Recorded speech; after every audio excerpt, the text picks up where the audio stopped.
প্রথমে অ্যাঙ্কার, তারপরে সেখান থেকে একজন এন্টারপ্রেনার। এই জার্নিটা কেমন? প্রথম থেকেই কি তোমার বিজনেসের উপর ন্যাক ছিল? পড়াশোনায় খুব ভালো ছিলাম, হয়ে ওঠেনি আর WBCS হওয়াটা, বাট ওটা একটা স্বপ্ন ছিল যে আমি বেশ একটা ওরকম অফিসার কিছু একটা হব। আমার হাজব্যান্ডের প্রচুর নেটওয়ার্ক ছিল, he is a famous face, but I am totally self made. আমি কিন্তু তার কোনোদিন কোনো নেটওয়ার্ক, কোনোদিন কোনো কিছু সে আমার জন্য করেও নি, আমি ইউজও করিনি। ছোটবেলা থেকেই আমার একটা ইন্সপিরেশন ছিল, আর আমি একটু পাথ ব্রেকিং ওয়েতে চলতে পছন্দ করি। আয়ুর্বেদিক প্রোডাক্টের উপরই কেন জোর দিলে? মার্কেটে প্রচুর কেমিক্যাল প্রোডাক্টস আছে যেগুলো কিনা তোমার একদম খুব ফাস্ট কাজ করে। আয়ুর্বেদা একটু কাজ করতে টাইম নেয়, কিন্তু রুটস থেকে কাজ করে। কেমিক্যাল যেগুলো মেকআপের জিনিসপত্র আছে, বিশেষ করে মেয়েদের ক্ষেত্রে, তাদের স্কিন গুলোকে কতটা ড্যামেজ করতে পারে? মার্কেটে এত ধরনের প্রোডাক্ট আছে যেগুলো ক্লেম করে যে তারা কালো থেকে ফর্সা করে দেবে মানুষজনকে, এইটা কতটা সত্যি? আর এখন আমার মনে হয় যে মানুষ কিন্তু ফর্সা খুব একটা চায় না, শুধুমাত্র যে যারা কিনতে পারছে বা যাদের সেই এফোর্ড করার মতো ক্ষমতা আছে তারাই শুধু কিনবে, আর একটা পাড়ার চায়ের দোকানের কাকু কিনতে পারবে না বা কাকিমা কিনতে পারবে না, এটা নয়। সৌন্দর্যটা মানে সবার জন্য হওয়া উচিত। কথায় আছে যে বাঙালিরা নাকি বিজনেস করতে পারে না। বাঙালিরা একটু ওই খেয়ে একটু ভাত ঘুম দেওয়াতে বেশি বিশ্বাসী। বাঙালির ওই মাস গেলে মাইনে আসাটা খুব ইম্পর্টেন্ট বাঙালির কাছে। নার্সারি থেকে যার সঙ্গে আমার একসঙ্গে বড় হয়ে ওঠা পড়াশোনা, তাকেই আমি বিয়ে করেছিলাম। 12 ইয়ার্স আমি সংসার করেছি। আমার 6 বছরের একটা মেয়ে আছে। তো ফেব্রুয়ারিতে আমাদের সেপারেশন শুরু হয় এবং এখন হার্ট ব্রেক টাইম যাচ্ছে। আমি 12 বছর ধরে কোথাও নিজের সত্তাটাকে পুরোপুরি হারিয়ে ফেলেছিলাম, শুধু কম্প্রোমাইজ করে গিয়ে, শুধু কম্প্রোমাইজ স্যাক্রিফাইস করে, আজ না কাল না পরশু ঠিক হবে, কিছু এমন করি যাতে মন পেয়ে যাব, কিছু এমন করি, এই try try try try try. It's very difficult. তুমি কোনোদিন কাউকে খুশি করতে পারবে না। হেয়ার এবং স্কিন যেটা ডিটোরিয়েট করছে প্রত্যেকটা মানুষের, তার একটাই কারণ, সেটা হচ্ছে অতিরিক্ত স্ট্রেস। একটা ভালো ঘুম আর প্রচন্ড ভালো হাসি আমার মনে হয় সব থেকে বেস্ট টিপস। এর থেকে বেটার টিপস আর কিছু হতে পারে না। স্কিনের জন্য আমি বলবো যে টমেটো, আমি যেটা মাঝে মাঝে করি, তো আমি টমেটো, আলু, শসা এই এবং তার সঙ্গে অল্প একটু বিয়ার। হাই গাইস, আমি সুমন, আর পডকাস্ট ওয়ালা চ্যানেলে তোমাদের সবাইকে স্বাগত। আজকের পডকাস্টটা বিজনেস রিলেটেড, বাট এর সাথে থাকবে কিছু হেয়ার অ্যান্ড স্কিন কেয়ারের অজানা তথ্য, যেগুলো এর আগে তোমরা কোথাও শোনোনি। আর এইসব বিষয়ে কথা বলার জন্য আজকে আমাদের মাঝখানে আছে business woman miss Saini Chakraborty, যার রিসেন্টলি নতুন একটা ব্র্যান্ড লঞ্চ হয়েছে সৈনী কেয়ার্স বলে, যেটা পুরো ওয়েস্ট বেঙ্গল জুড়ে সবাই এখন মোটামুটি ভালোই চেনে। সো বেশি কথা না বলে ভিডিওটা স্টার্ট করা যায়।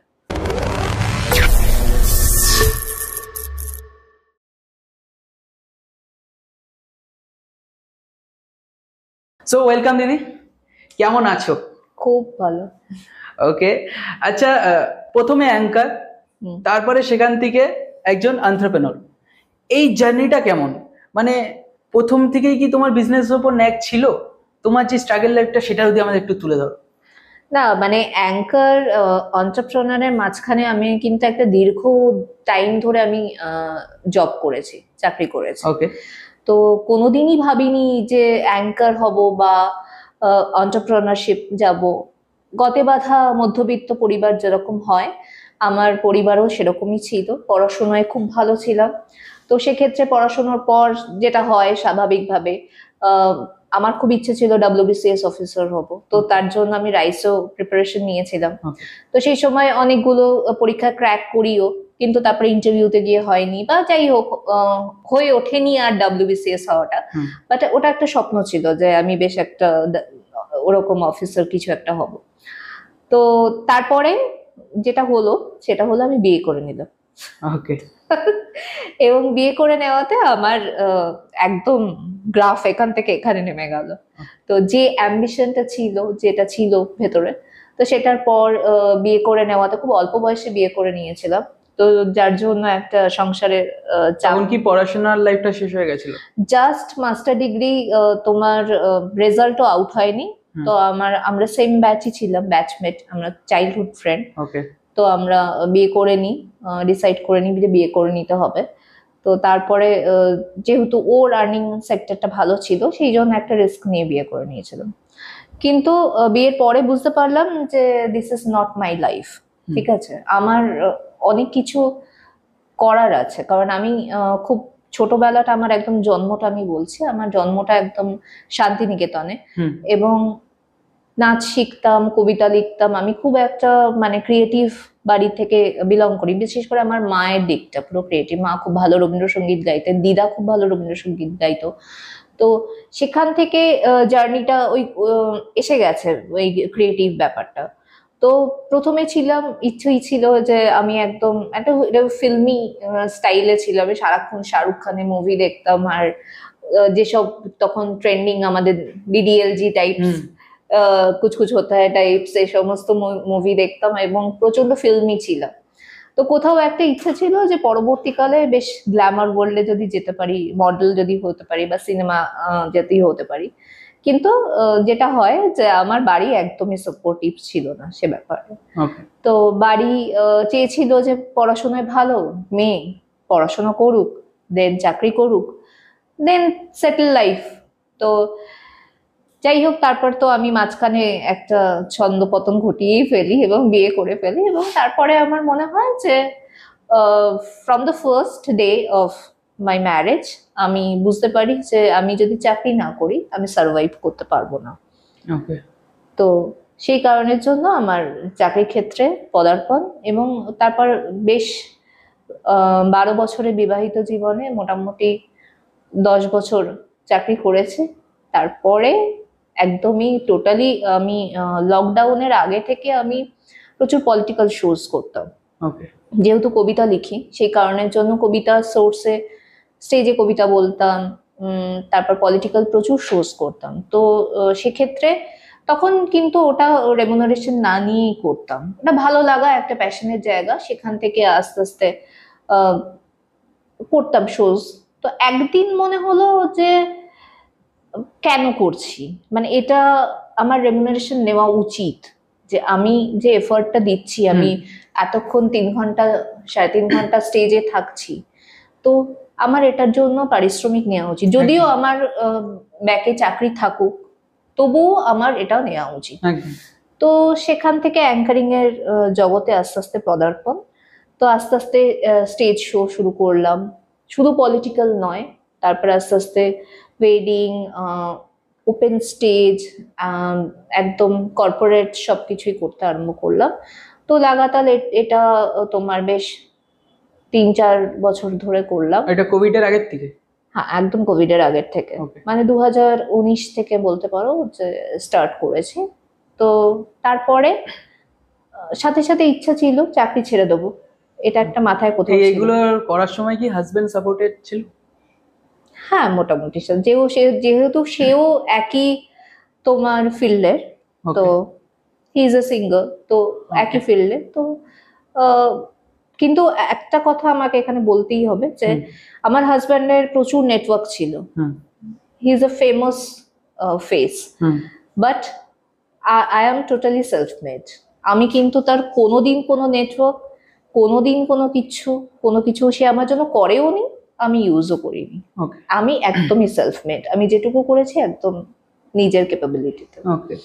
তো এইভাবে তারপরে শোজ করতে করতে মনে হলো যে ধরো আমাদের যেটা হয়, আমাদের সিজন সেপ্টেম্বর থেকে মার্চ, এবার বাকি সময়টা আমি চাকরি ছাড়ার জন্য প্রস্তুত হয়ে গেছিলাম, যে আর ভাল লাগছে না 10টা 5টা করতে, নিজের কিছু করব। ছোটবেলা থেকেই আমার একটা ইন্সপিরেশন ছিল, আর আমি একটু পাথ ব্রেকিং ওয়েতে চলতে পছন্দ করি। মানে সচরাচর বাঙালি যেভাবে ভাবে, মধ্যবিত্ত বাঙালি যেভাবে ভাবে, আমি সেভাবে ভাবি না। ঠিক আছে, তো আমি একটু পাথ ব্রেকিং ওয়েতে চলতে চাই, তাই জন্য হঠাৎ করে মানে, আর আমার ভেতর থেকেও একটা ইচ্ছে ছিল যে নিজের ব্র্যান্ড হবে, কিছু নিজের জন্য কিছু করবো। তো সেখান থেকে এন্টারপ্রেনারশিপে আসা এবং সৈনিকে এসে হাত ধরা। আচ্ছা, আয়ুর্বেদিক প্রোডাক্টের উপরই কেন জোর দিলে? আয়ুর্বেদিক প্রোডাক্টের উপর জোর দিলাম তার একটাই কারণ, সেটা হচ্ছে যে এত বেশি কেমিক্যাল, মানে আমি যেহেতু শোজ করি, মানে আমি দেখতেই পাচ্ছ আমি সেজে গুজে, তো এই যে এত বেশি মানে স্কিন বা হেয়ারে আমরা আজকাল স্ট্রেটনিং, এত মেকআপ, এত হেভি মেকআপ, সবসময়ই আমরা নিজেদেরকে প্রেজেন্টেবল রাখার জন্য অলওয়েজ একটা স্কিনের ওপর বা হেয়ারের ওপর কন্টিনিউয়াসলি টর্চার করে যাচ্ছি। ইনফ্যাক্ট আমিও, ইনক্লুডিং মি অলসো, তো আমিও করছি।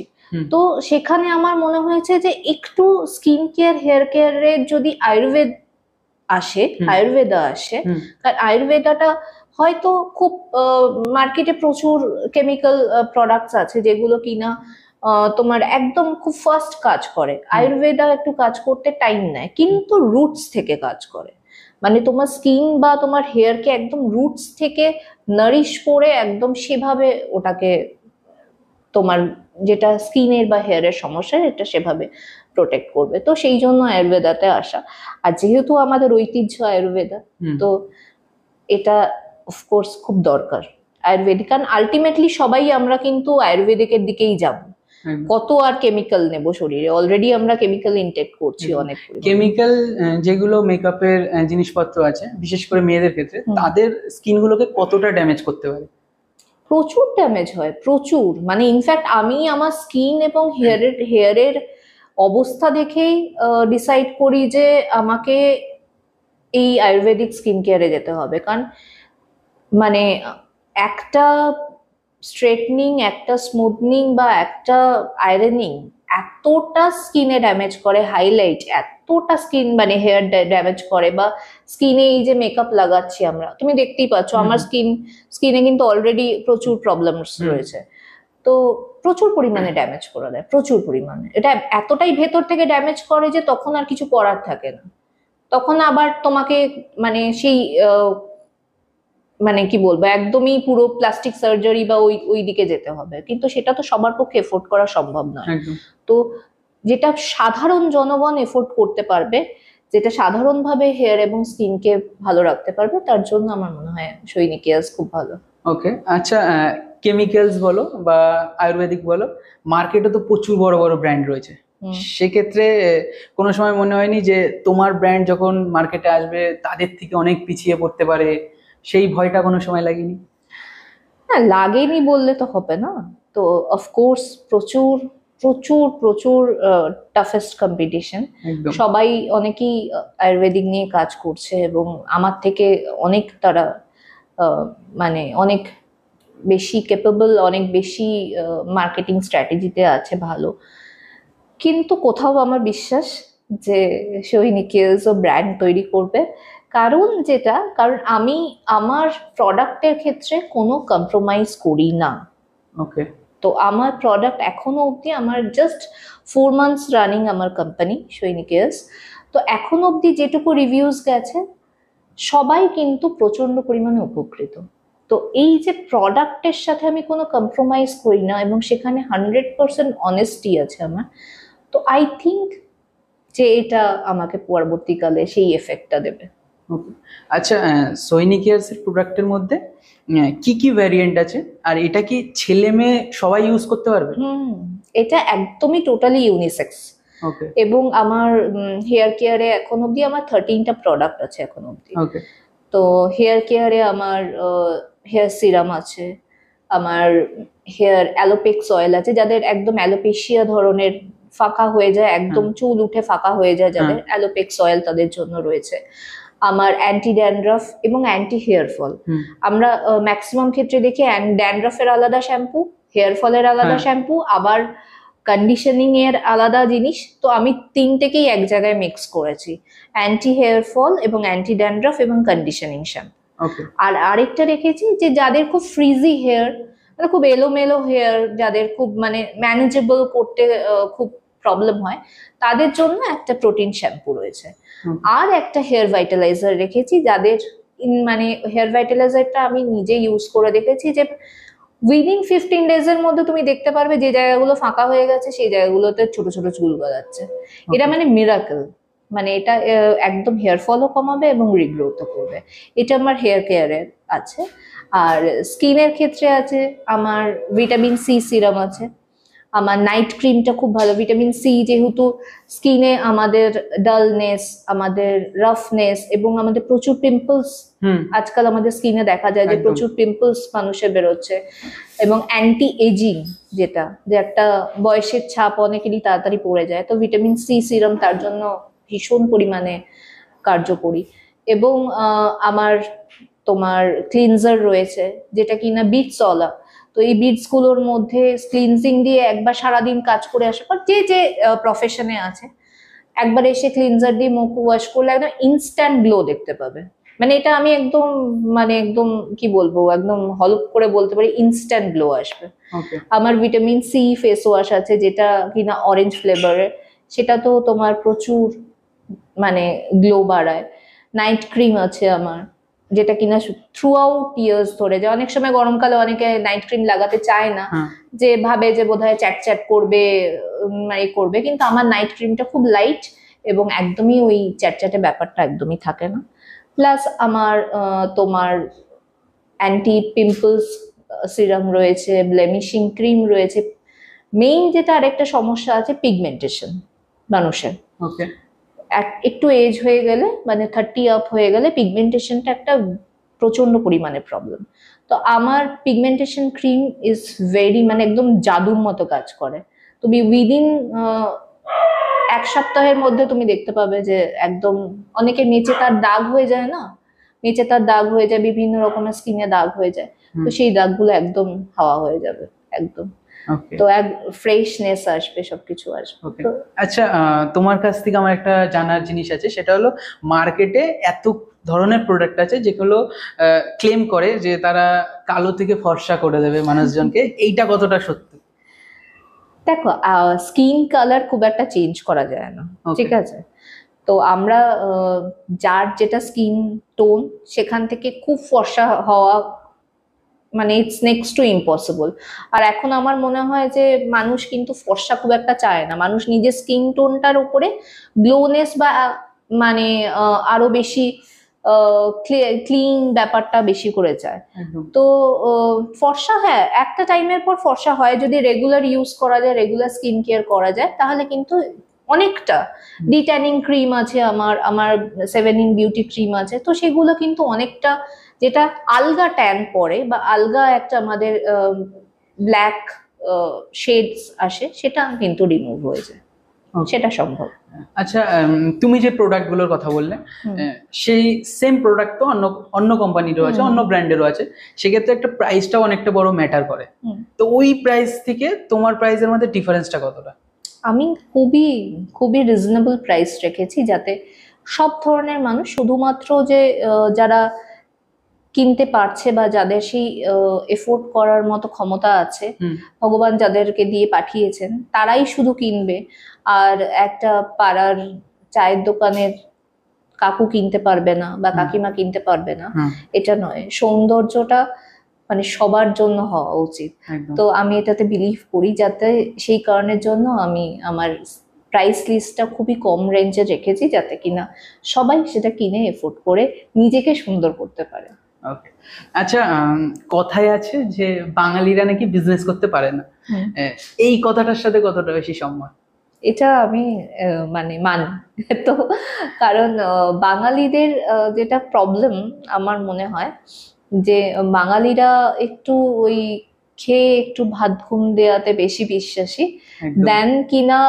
বাঙালিদের একটা প্রবলেম যেটা আমার মনে হয় যে বাঙালিরা সবকিছুতেই একটা ভয়, এটা করব তাহলে এটার আবার লোকে কি বলবে, এটা করলে মানে একটা মেয়ে বিজনেস করছে, একটা ছেলে বিজনেস করছে, ও আচ্ছা লোকে যদি বলে যে তোমার ছেলে কি করে, তোমার ছেলে অ্যাঙ্কারিং করে, তোমার ছেলে বিজনেস করে, তোমার ছেলে গান গায়, তাছাড়া কি করে? এই যে একটা বাঙালির মেন্টালিটিতে ঢুকে গেছে যে কোথাও গিয়ে একটা চাকরি করতেই হবে, ইউনিক কিছু করার যে বাঙালির যে একটা ইন্টেনশন নেই, কোথাও হারিয়ে যাচ্ছে বাঙালির সেই সাহসটাও নেই যে অত টাকা ঢেলে একটা বিজনেসে নামবে। প্রফিট লস তো হবেই, কিন্তু আমি যে রিস্ক নেব, একটা জীবনে একটা টাইমে এসে একটা রিস্ক নিতে হয়, সেই রিস্কটা নেওয়ার সাহস বাঙালির নেই। বাঙালির ওই মাস গেলে মাইনে আসাটা খুব ইম্পর্টেন্ট বাঙালির কাছে। তো সেই কারণের জন্য বাঙালির ওই বিজনেসে প্রথম 18 মাস আমরা বিজনেসে কিছু দেখতে পাই না। এই যে ধৈর্য ধরে 18 মাস বসে থাকা, এটা বাঙালির পক্ষে খুব ডিফিকাল্ট। বাঙালির ওই মাসের 1 তারিখে মাইনে না আসলে ঠিক মানে ওটা ঠিক হজম হয় না। তো বড় কিছু ভাবা বা এটা 5 বছর বাদে গিয়ে আমাকে এই এই স্যাক্রিফাইসের জন্য আমি 5 বছর বাদে গিয়ে কি পেতে পারি, সেটা বাঙালি চিন্তা করে না। পাথ ব্রেকিং কখনো বাঙালি চিন্তা করে না। আগে চিন্তা করতো, আগেকার বাঙালি চিন্তা করেছেন, এবং আমাদের এরকম উদাহরণ প্রচুর মানুষ রয়েছেন যারা চিন্তা করেছেন। কিন্তু এখন গিয়ে কোথাও মানুষ খুব স্টিরিওটাইপ হয়ে যাচ্ছে, মানে লাইফ যেদিকে নিয়ে যাচ্ছে সেরকম ভাবে কোনো রকমে চলে গেলেই হলো, এরকম একটা ব্যাপার। তো নিজেরও সাহস নেই, আর কেউ করতে গেলে তাকেও কোনোভাবে সাহস দিয়ে যে একটু ইন্সপায়ার করা, সেটা করে না। তাকে আরো কিভাবে ডিমোটিভেটেড করা যায় তার চেষ্টা করে।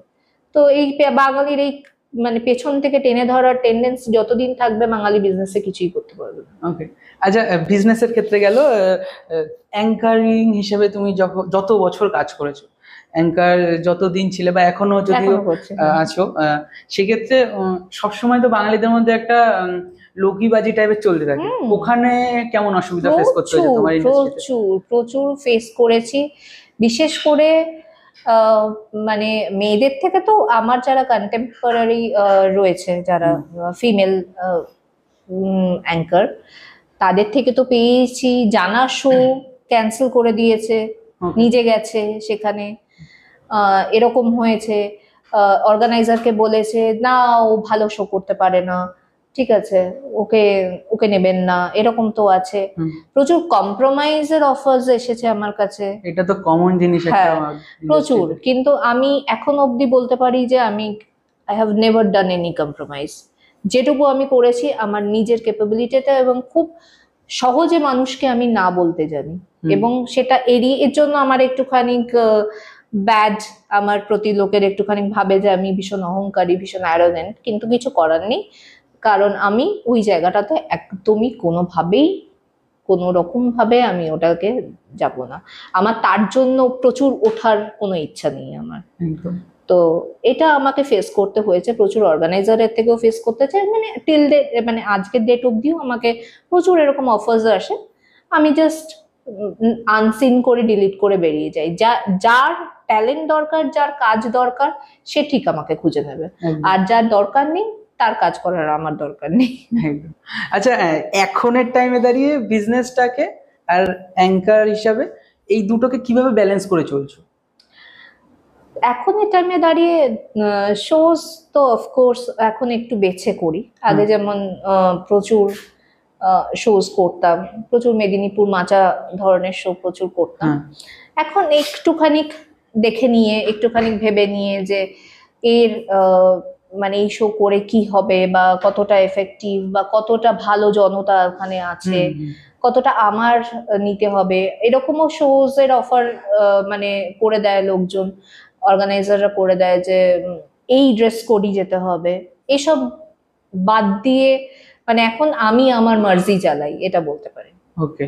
তো আর বিজনেস তো বিজনেস নিয়ে ঘুমাচ্ছি, বিজনেস নিয়ে উঠছি, বিজনেস নিয়ে সবকিছু করছি, তো হয়ে যাচ্ছে ম্যানেজ, কোনো অসুবিধা নেই। আর আমি খুব ম্যানেজ করতে খুব এক্সপার্ট, মানে আমি খুব মাল্টিটাস্কিং। তুমি কি একাই এখন বিজনেস, না তোমার আন্ডারে কোনো স্টাফ আছে? না, আমার আন্ডারে 2 জন আছে স্টাফ। ওকে। আচ্ছা, বিজনেসের ক্ষেত্রে তোমার ইন্সপিরেশন কে ছিল? বিজনেসের ক্ষেত্রে আমার সব থেকে বড় ইন্সপিরেশন আমার বাবা। ওকে। তো আমার বাবা যেহেতু সেলস লাইনে ছিলেন, তো বাবা অনেক রকম অনেক কোম্পানিজের সাথে বিজনেস করেছে, মার্কেটিং দেখেছে। কিন্তু যেটা হয়, সবাই বাবাকে ইউজ করে নিয়েছে, কিন্তু বাবাকে সেই নামটা দেয়নি।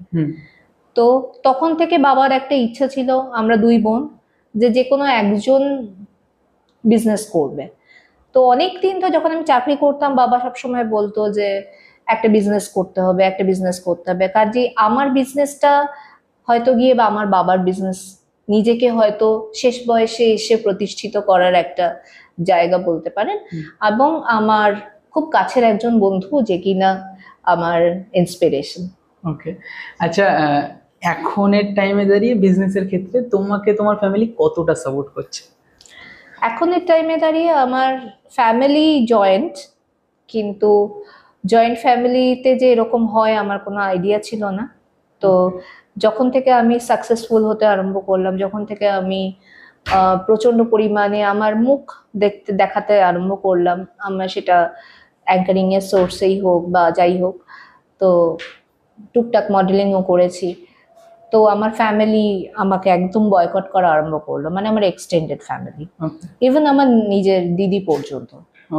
তো তাদের কাছে এটা প্রচন্ড পরিমাণে একটা খুব ধাক্কা, যে আমাদের বাড়ির মেয়ে এরকম। তো যাই হোক, তো সেখান থেকে দাঁড়িয়ে এখন বিজনেসের ক্ষেত্রে আমার আমার ফ্যামিলি এখন খুব ছোট হয়ে গেছে, আমার বাবা মা আমার মেয়ে, তো তারা প্রচন্ড পরিমাণে এখন নেই না।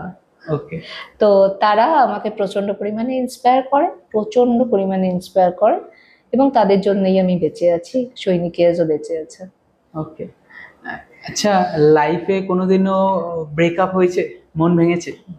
Very recently. ওকে, তো কারণ আমি এখন যে সময় তোমার সাথে বসে ব্রডকাস্টে কথা বলছি, সেটা আমার ডিভোর্স সেকশনের মধ্যে দিয়ে যাচ্ছে। ওকে, তো আমার নার্সারি থেকে যার সঙ্গে আমার একসঙ্গে বড় হয়ে ওঠা পড়াশোনা, তাকেই আমি বিয়ে করেছিলাম। 12 ইয়ার্স আমি সংসার করেছি, আমার 6 বছরের একটা মেয়ে আছে। তো ফেব্রুয়ারিতে আমাদের সেপারেশন শুরু হয় এবং এখন হার্ট ব্রেক টাইম যাচ্ছে। এই টাইমটাকে নিজেকে কতটা সামলাতে পারছো? ও গড, এই টাইমটা মানে খুব খুব খুব ডিফিকাল্ট টাইম। প্রথম ফেব্রুয়ারি থেকে মার্চ অবধি, ফার্স্ট সাইন অবধি আমি তো কিছু করতেই পারিনি। তো প্রচন্ড শকে চলে গেছিলাম, মানে ইনফ্যাক্ট আমি কিছু খাওয়া দাওয়া বন্ধ করে দিয়েছিলাম। মানে আমি মানে আমাকে দেখলে চেনা যাচ্ছিল না, মনে হচ্ছিল অন্য কেউ। তো তারপর অফকোর্স আমার মেয়ে আছে, তো তার সম্পূর্ণ দায়িত্ব রয়েছে, এবং এতগুলো মানুষের, সৈনিক কেয়ার্সকে যারা ভালোবাসে, আমার যারা অ্যাঙ্কারিং দেখতে ভালোবাসে, সেই মানুষগুলোর জন্য আমাকে আবার ব্যাক করতে হয়েছে। এখন ঠিক আছে, এখন নিজে অভ্যস্ত হয়ে গেছি, এখন এই একা থাকাটাতেই মানে খুব ভালোভাবে আছি। ওকে, মানে লাইফে তো প্রতিটা মানুষেরই কোনো না কোনো টাইমে এই টাইম পিরিয়ডটা আসে। তা সেক্ষেত্রে তোমার মতন যারা আরো পুরো ভারতবর্ষ জুড়ে বা পুরো পৃথিবী জুড়ে প্রতিটা মানুষ যারা এই টাইমটা দিয়ে যাচ্ছে, তাদের উদ্দেশ্যে কি বলতে চাও? তাদের উদ্দেশ্যে একটাই বলবো, যে বি বোল্ড, কোনো জায়গায় কম্প্রোমাইজ করবে না। আমাদের ইন্ডিয়াতে যতই আমরা 2024-এ দাঁড়িয়ে থাকি না কেন, কোথাও মেয়েদেরকে একটা দাসী হিসাবে দেখা হয়। সে যতই যে যাই বলুক না কেন, মেয়েদেরকে সবসময়তেই সবকিছুতে বাধা দেওয়ার একটা টেন্ডেন্সি আছে। তো প্লিজ, আমি সমস্ত যে আমার এই ব্রডকাস্টের মাধ্যমে যে সমস্ত মেয়েরা মনে করছে যে তারা ভালো থাকছে না, ভালো থাকাটা খুব ইম্পর্টেন্ট। শুধুমাত্র অত্যাচারের শিকার হচ্ছে তা নয়, আমি মানসিকভাবে ভালো নেই তার সাথে। তো প্লিজ সেই টক্সিক সম্পর্কগুলোকে প্লিজ এগিয়ে নিয়ে যেও না, এবং বেরিয়ে আসো সেখান থেকে ইন্ডিপেন্ডেন্টলি, নিজে থেকে, একা থেকে ভালো থাকো। পরবর্তীকালে যদি তোমার মনে হয় কারোর সাথে থাকতে ইচ্ছা হবে, you can go for it, but ওই টক্সিক সম্পর্ককে মানে যত টানবে তত জীবন মানে আরো তোমাকে খুব খারাপ, খুব খারাপ, মানে তুমি নিজের আর কিছু, নিজের সত্তাটাকে কোথাও হারিয়ে ফেলবে। আমি 12 বছর ধরে কোথাও নিজের সত্তাটাকে পুরোপুরি হারিয়ে ফেলেছিলাম, শুধু কম্প্রোমাইজ করে গিয়ে, শুধু কম্প্রোমাইজ স্যাক্রিফাইস করে, আজ না কাল না পরশু ঠিক হবে, কিছু এমন করি যাতে মন পেয়ে যাব, কিছু এমন করি, এই try try try try try, it's very difficult. তুমি কোনোদিন কাউকে খুশি করতে পারবে না। তো এটার জন্য আমি সবাইকে বলবো যে please don't go for compromise, don't go for sacrifice, it's your life, your dream. তো নিজের ড্রিমে বাঁচো। আচ্ছা, এখানে কি অনেকটা বেশি কাজ করেছে, যেহেতু তোমরা দুজনেই গ্ল্যামার ওয়ার্ল্ডের সাথে যুক্ত ছিলে, সেক্ষেত্রে কি গ্ল্যামার ওয়ার্ল্ডের সাথে যারাই কাজ করে বা যারা লাভ ম্যারেজ করে থাকে, তা সেক্ষেত্রে কি ভবিষ্যতে গিয়ে এইগুলো প্রবলেম আসে তাদের? কমন জিনিস হয়ে গেছে এটা একটা। না, সেটা খুব একটা প্রবলেমের কারণ নয়, কিন্তু প্রবলেমের কারণ বলতে পারো যে থার্ড পার্টি হয়তো তার পরিবার চায়নি আমার সাথে বিয়ে হোক, তার পরিবার হয়তো ভেবেছিল যে একদম সাধারণ মধ্যবিত্ত ঘরের মেয়ের থেকে হয়তো অনেক বেটার আমার ছেলে ডিজার্ভ করে। ওকে। তখন তো আর আমি এত ভালো জায়গায় ছিলাম না, তো এটা হতে পারে।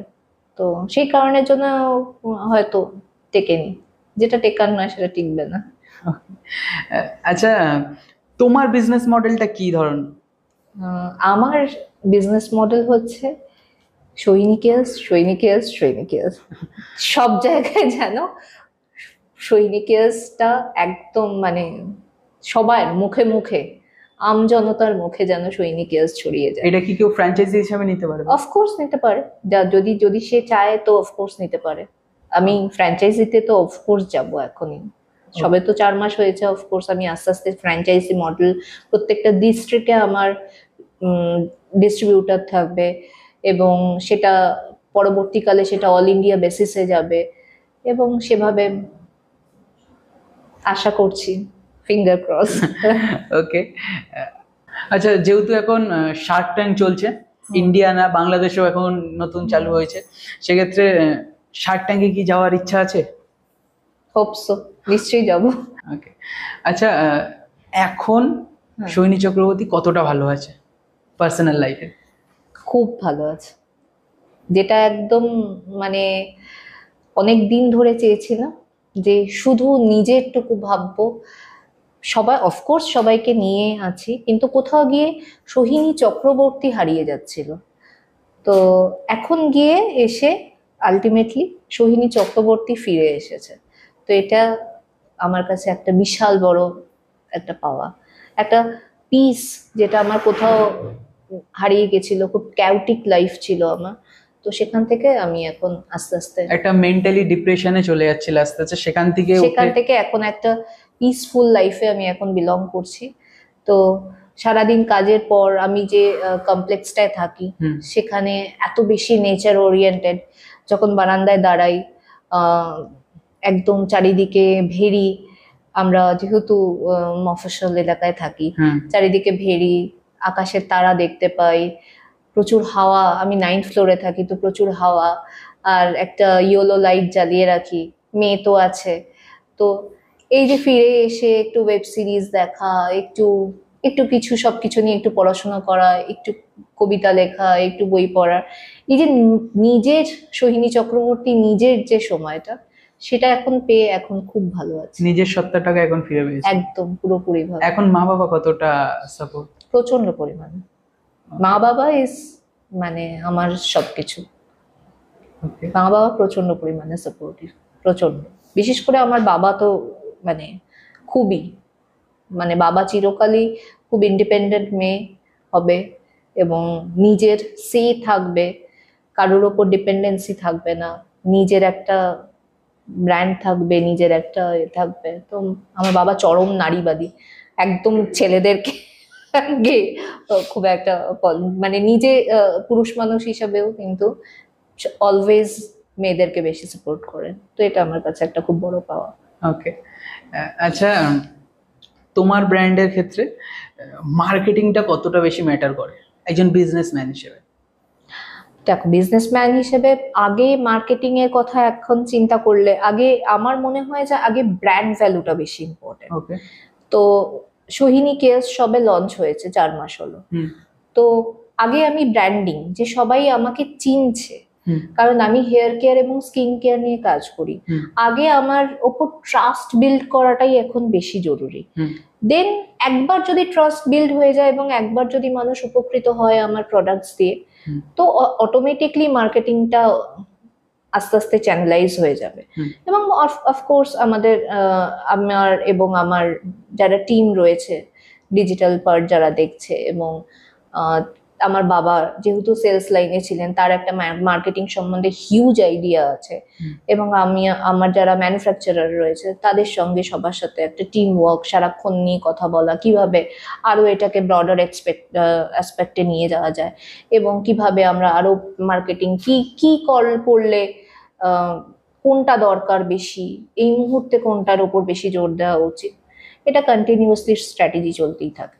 ওকে, আচ্ছা, স্কিন কেয়ার আর হেয়ার কেয়ারের উপর মেন কাজ করছো তুমি।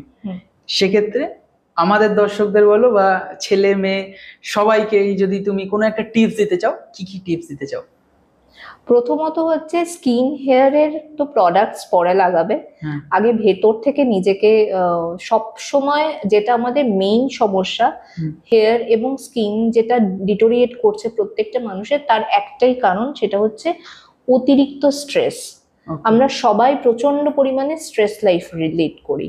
তো একটু যদি স্ট্রেসটাকে যদি একটু সরিয়ে আমরা যদি একটু নিজের সাথে বা আমাদের খুব কাছের মানুষগুলোর সঙ্গে, সেটা ফ্যামিলি হতে পারে, বন্ধু বান্ধব হতে পারে, গার্লফ্রেন্ড বয়ফ্রেন্ড হতে পারে, বা ভাই বোন হতে পারে, বা নিজের সন্তান হতে পারে, তো এদের সঙ্গে যদি একটু লাভ টাইম, অনেক সময় পেটসদের সঙ্গেও কিন্তু খুব ভালো একটা রিলেশন বন্ডিং তৈরি হয়।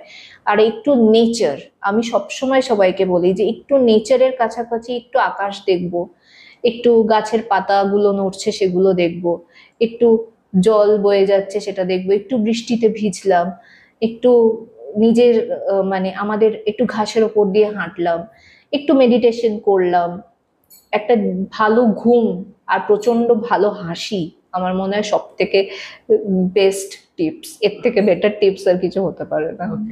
মানে মানুষ এখনকার টাইমে দাঁড়িয়ে তো হাসাটা খুব জরুরি, হাসাটা জরুরি। তারপরে এখন তো সবাই বেশিরভাগ ডিপ্রেশনে চলে যাচ্ছে বা অনেক স্ট্রেস নিয়ে ফেলছে কাজের লাইফে। অফকোর্স সবাই, ইনফ্যাক্ট আমিও ডিপ্রেশনে গেছিলাম, আমিও মানে ডিপ্রেশনে গিয়ে আমিও কিন্তু থেরাপি করিয়েছি, আমি ওষুধ খেয়েছি, কিন্তু আস্তে আস্তে আস্তে আস্তে নিজেকে ওখান থেকে বার করেছি যে না, একটা লেভেল অব্দি ডিপ্রেশনটা ঠিক আছে। নিজের ডিপ্রেশন, আমি সবসময় সবাইকে বলি, যতই থেরাপি করাই, যতই কিছু করি না কেন, যতক্ষণ নিজের ভেতর থেকে আমি নিজেকে কাউন্সিল না করব, কাউন্সিলিংটা নিজেকে করতে হবে, যে আমি ভালো থাকবো, আমাকে ভালো থাকতে হবে, কারণ আমি ভালো থাকলে আমার চারপাশের যে মানুষগুলো রয়েছে তারা ভালো থাকবে। তো এইটা যতক্ষণ না নিজের মধ্যে আনবো ততক্ষণ পর্যন্ত কিন্তু যতই থেরাপি করাই ডিপ্রেশন থেকে বেরোনোটা খুব ডিফিকাল্ট হয়ে যায়। হাসি আর ঠিকঠাক ঘুম কতটা আমাদের চেহারাতে গ্লো আনতে পারে? প্রচুর প্রচুর। এইটা এখন আমি যদি একটু খিলখিলিয়ে হেসে উঠি, তুমি যদি হেসে ওঠো, তুমিও দেখবে এক্ষুনি গ্লো এসে যাবে। ওকে, আচ্ছা, সেক্ষেত্রে তোমার যে প্রোডাক্ট গুলো আছে সেগুলো যদি এখনকার জেনারেশন জেনজিরা ব্যবহার করে, তাদের কতটা লাভ হবে যদি কেমিক্যাল না ব্যবহার করে আয়ুর্বেদিক ব্যবহার করে? তাদের তো খুবই লাভ হবে। তার কারণ হচ্ছে যে আমাদের এই জেনজি যে জেনারেশন, তাদের অটোমেটিকলি তাদের পিসিওডি বলো, ওভারওয়েটিং বলো, বা জাঙ্ক ফুড খাওয়ার জন্য বলো, অলরেডি স্কিন হেয়ারের প্রবলেম তাদের শুরু হয়ে গেছে, এবং অতিরিক্ত পরিমাণে স্কিনের ওপর অত্যাচার চলছে। চুল পেকে যাচ্ছে এখনকার প্রচন্ড পরিমাণে হচ্ছে। তো এটা তো কিছু তো আটকানো যাবে না, তো তারা তো অফকোর্স তাদের লাইফ লিড করবে। তো সেখানে দাঁড়িয়ে যদি একটু আমরা যদি আয়ুর্বেদিকের দিকে আসি, আয়ুর্বেদিক যদি একটু হেয়ার কেয়ার স্কিন কেয়ার গুলো করি, তাহলে আমার মনে হয় যে আমরা রুটস থেকে খানিকটা হলেও জিনিসটাকে ইমপ্রুভ করতে পারবো। তাহলে পরবর্তীকালে গিয়ে এই যে পরবর্তীকালে খুব তাড়াতাড়ি চুল পেকে যাওয়া, চুল উঠে যাওয়া, স্কিনে প্রচুর দাগ হয়ে যাওয়া, র্যাশেস, পিম্পলস, এই সমস্ত কিছু থেকে আমরা খানিকটা হলেও রুটস থেকে, যেহেতু ওটাকে মানে একদম এফেক্টটা রুটস থেকে হয়, তো একটু টাইম টেকিং, বাট ওটা কিন্তু এফেক্টিভ ফর লং রান। ওকে, আচ্ছা, নেক্সট 5 ইয়ার্সে সৈনিক গ্যাসকে কোথায় দেখতে চাও? একদম টপে, একদম সবার মুখে মুখে সৈনিক গ্যাস ছড়বে। আচ্ছা, এটা গেল যারা প্রোডাক্ট ব্যবহার করবে। যারা ধরো প্রোডাক্ট ব্যবহার করতে চায় না কোনো রকম, সে আয়ুর্বেদিক হোক বা কেমিক্যাল হোক, সেক্ষেত্রে তারা বাড়িতে কি কি রেমেডির মাধ্যমে নিজেকে ঠিকঠাক রাখবে, যত্নটা করবে নিজের শরীরে? হ্যাঁ, তো সেক্ষেত্রে আমি বলবো যে একটু ঘুম থেকে উঠে ভালো করে একটু মুখে মানে বারবার করে প্রচুর, প্রথমে হচ্ছে প্লেন্টি অফ ওয়াটার খেতে হবে, প্রচুর জল খাওয়াটা is very much needed. Okay. ঠিক আছে, জল প্রচুর পরিমাণে খেতে হবে, স্কিনে বারবার করে জলের ঝাপটা দিতে হবে। ঠিক আছে, এটা গেল। সকালবেলা যদি একটু গরম জলে লেবু মধু খাওয়া যায় তাহলে স্কিনটা ভালো থাকে। Okay. একটু যে কোনো একটা ফল যদি আমরা সারাদিনে খেতে পারি তাহলে সেটা ভালো এফেক্ট দেয়। এছাড়া হেয়ারের জন্য টক দই, ডিম এগুলো ইউজ করতে পারে, তাহলে স্কিন অনেক সময় হেয়ার ফল এবং জবা ফুল, এটা এগুলো একদম বেসিক। জবা ফুলটা কিভাবে ইউজ করবো? জবা ফুলটা গাছ থেকে করে জাস্ট পেস্ট করেই ওটা একটু রুটস এর মধ্যে যদি লাগিয়ে দেওয়া যায়। রাইস ওয়াটার অনেকে বাড়িতে বানাতে পারে, তো রাইস ওয়াটারও চুলের ক্ষেত্রে খুব ভালো করে, হেয়ার ফল হবে না এর ফলে? একদমই হবে না।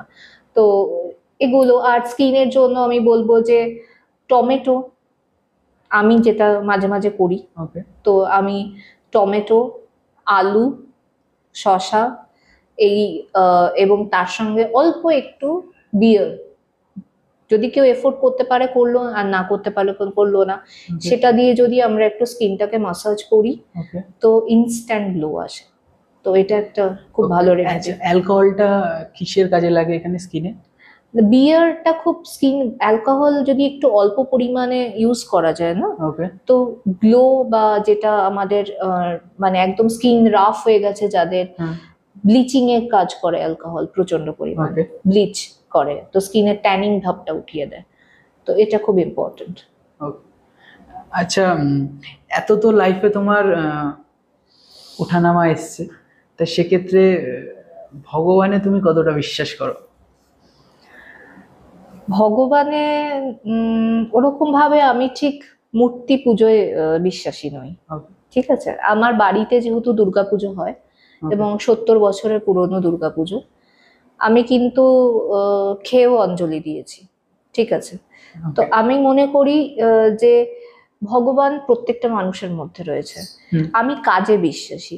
আমি শুধু ভগবানকে সারাক্ষণ পুজো করে গেলাম আর অসহায় মানুষদের পাশে যখন ঠিক সময় দাঁড়ানো উচিত, অসহায় বা কোনো বিপদে মানুষের পাশে দাঁড়ালাম না, তাহলে ওরকম পুজো করার কোনো মানে হয় না। ঠিক আছে, তো আমি আমার জীবন দিয়ে চেষ্টা করেছি যে যতটা মানুষের মানে ভালো টাইমে না থাকতে পারি, বিপদে আমি কিন্তু অলওয়েজ চেষ্টা করি মানুষের পাশে দাঁড়ানোর, এবং খুব খুব প্রবলেমের মধ্যে কেউ থাকলে অ্যাটলিস্ট আমাকে এসে ফোন করে বা কল করে যদি ভালো থাকে, আমার মনে হয় সেটা মূর্তি পুজোর থেকে অনেক বেটার। ওকে, আচ্ছা, লাইফে কোনোদিনও কিছু আজব কিছু ঘটেছে যেটা তোমার মাইন্ডে ছিল না, মানে এটা হতে পারে না সেটাও হয়েছে? হতে পারে না সেটা হয়েছে মিনস আমার সোহিনী কেসটাই বলতে পারি, যে আমি কোনোদিন মানে লাস্ট মোমেন্টে আমার মানে যারা ইন্টেরিয়ারের কাজ নিয়েছিল তারা লাস্ট মোমেন্টে আমাকে ডুবিয়ে দিয়েছিল। তো আমার এদিকে পোস্টার ছাপানো হয়ে গেছে, সবকিছু হয়ে ডেট গেছে, অ্যানাউন্স হয়ে গেছে, সব হয়ে গেছে স্টোর ওপেনের দিন। তো আমি জানি না দুদিনের মধ্যে কিভাবে আমি কমপ্লিট করেছি, আই ডোন্ট নো, বাট কোথাও একটা সুপার ন্যাচারাল পাওয়ার আমার মধ্যে এসে গিয়েছিল, আমি দুদিনের মধ্যে কমপ্লিট করে আমি কিন্তু নামিয়ে দিয়েছি বিষয়টা। ওকে, আচ্ছা, যেরকম ভালো জিনিস থাকে সেরকম খারাপ জিনিসও থাকে, সেক্ষেত্রে কোনো সুপার ন্যাচারাল কিছু ঘটেছে লাইফে কোনোদিনও, কোনো প্যারানর্মাল অ্যাক্টিভিটি টাইপের কিছু? সুপার ন্যাচারাল অ্যাক্টিভিটি বলতে আমার মানে আমার দাদু মারা যাওয়ার পর বা আমার দিদা মারা যাওয়ার পর, আমি দিদার আমার ক্যান্সার হয়ে মারা গেছেন, তো দিদার সাথে দিদার শেষ ক্যান্সারের ট্রিটমেন্টটা আমার আমার আমি থাকতাম মা বাড়িতে এবং আমি দাদুর সাথে থাকতাম।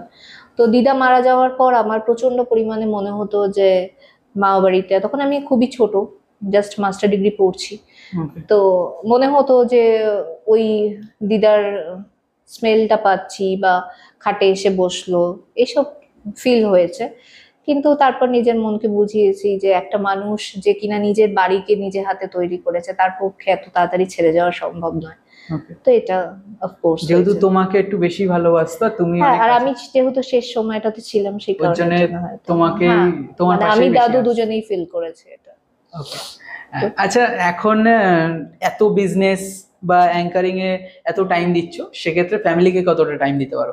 না না, আমি কেউ ফ্যামিলি ওরিয়েন্টেড, আমি আমার ফ্যামিলি খুব ছোট, বাবা মা মেয়ে, তো আমার মেয়ে ইজ ভেরি মাচ ম্যাচিওর, 6 বছর বয়সে যে 36 বছরের ম্যাচুরিটি রাখে। ওকে তো ওকে দেখাশোনার জন্য 24 ঘন্টা লোকও আছে। তো she is so much supportive. মাকে ও আইডল মানে, মার সাজ, মার এবং আমার মেয়ে একদম আমার মতো করে সৈনিক এর প্রমোশন করতে শিখে গেছে। ওকে এবং তার ভিডিও দেখলে একদম চমকে যাবে যে এই তো প্রফেশনাল লোক বসে একদম ভিডিও করছে। ওকে তো তো কোনো অসুবিধা নেই, আমার মেয়েকে আমি ওরকম ভাবে তৈরি করে নিয়েছি। এবং আমার মেয়ে আমার সব থেকে ভালো বন্ধু। আমার যদি কাউকে পছন্দ হয় আমি আমার মেয়েকে সবার আগে গিয়ে শেয়ার করি। তো she is so much supportive. তো আমার মেয়েই আমার সব থেকে ক্লোজেস্ট ফ্রেন্ড। ওকে, আমি তোমাকে যদি 3টে ব্র্যান্ডের নাম বলি, তোমাকে 10-এর মধ্যে রেটিং দিতে হবে। 3টে ব্র্যান্ড, কেয়াশেট, সৌমি আর সৈনিক কেয়ার্স।